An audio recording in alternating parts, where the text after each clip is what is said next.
Hey guys, VeraCat here and welcome to the channel. Today we're going to be doing a recap and review of The Strain Season 3 Episode 5 titled Madness, and that is definitely what this episode is focused on.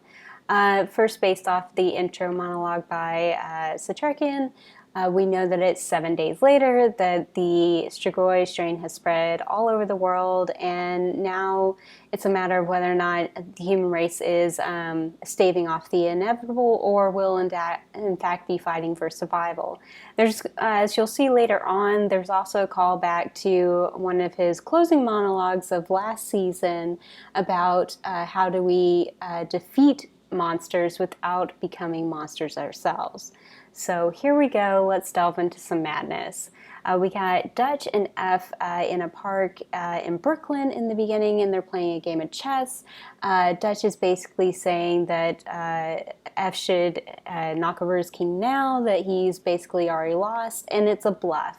Now that's probably hinting at the inevitability of humanity's doomed fate in the face of the Strigoi, and it might not be as set in stone as it may seem at the time. But basically they're out there to capture Strigoi to bring back to what was once Fett's apartment, but is now F's mad scientist laboratory, for them to perform experiments on the Strigoi and hopefully find out a new weapon to be used against them. You know, you got Strigoi flayed open, being dissected, being subjected to pain tests, and it's kind of like the setup of this is, I know it's a bit uncomfortable, but it's mirrored with what we see later in a flashback of Satrakian of Dr. Draberhaven's secret laboratory, where he's been, flaying and dissecting and cutting up various human victims and draining them of their blood. Which is also reminiscent of the horrible work he did back when he was working in a concentration camp during the war, which is how Satrakian first knows him. So that's the plot point, the start of F and Dutch's madness. We got Fett, who's out hunting alone, tagging Strigoi with GPS devices, tracking them into some subterranean tunnels all by himself, no backup. And that is kind of the setup of his madness. And then you have Quinlan and Satrakian reading through photocopies of the Lumen, because obviously at this point Satrakian doesn't really trust Quinlan around the Lumen anymore. The circle of trust has been broken on that, and it's going to have to be earned back, and Satrakian is hesitant to give it. But there's a little bit of cabin fever setting in between the two of them, and I really like how they played that up throughout the episode, of them kind of taking these little jabs at each other, kind of staring them each other down.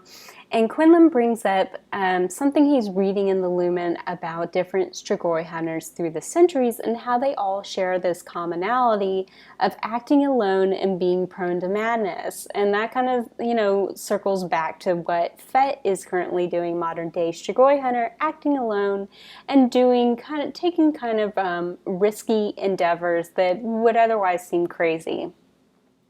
Through all of this, you have the flashbacks of Satrakian going around trying to find Eichhorst, but by shopping around a fake Lumen, but ending up entrapping Draberhaven. That's where he finds the secret subterranean mad scientist laboratory, and that's where he decides to give in a little to madness, and he chops up Draberhaven, puts him in a box, and later dumps his body in the North Sea, where he's probably still alive and suffering to this day. Satrakian later says this is the closest he ever came to madness. I don't think any of us can fault him for this decision, though, considering what that man did during the war, and that he was always a monster, whether he was human or Strigoi. Alright, so circling back to F and Dutch, they're finding that maybe the best way to deal with the Strigoi is to disrupt the communications frequencies and turning them back into dumb monsters so that they become more manageable. They see a little progress with this with microwaves, but ultimately the Strigoi biology is able to override it. Instead of operating on the frequency that Dutch and F are able to disrupt, the brain just switches to another frequency, and the victory is very short-lived. In the meantime, you got Fett discovering a giant nest underneath Central Park, and that the Strigoi have actually been building new tunnels so that they can get into the safe zone. He shares this information with Justine Feraldo, and they, of course, decide with this information they need to launch a full all-out attack, which is most likely coming next episode. And then with Satrakian and Quinlan, Quinlan points out that it'd be a lot easier to figure out what the Lumen is trying to say if they could look at the genuine article, that he won't in fact steal the Lumen again, and that Satrakian has his word. And of course, Satrakian is dubious about that at best, but eventually does bring out the Lumen. And they discovered that the Egyptians were able to bury possibly one of the ancients a long time ago in a sarcophagus lined with silver and lead. The silver to hold the ancient in, and the lead to disrupt the communicative powers of the being. And this is where Quinlan points out one of the completing overarching themes of the entire episode, and that is sometimes good things can be born of madness. So you have F and Dutch on the right track for defeating the Destroy, but the wrong execution. You have Fett's madness resulting in discovering how the Strigoi have been infiltrating the safe zones and what needs to be done to stop them. And then you have Satrakian's own madness in the past basically being the solution for stopping the Master, which is trapping him in a box.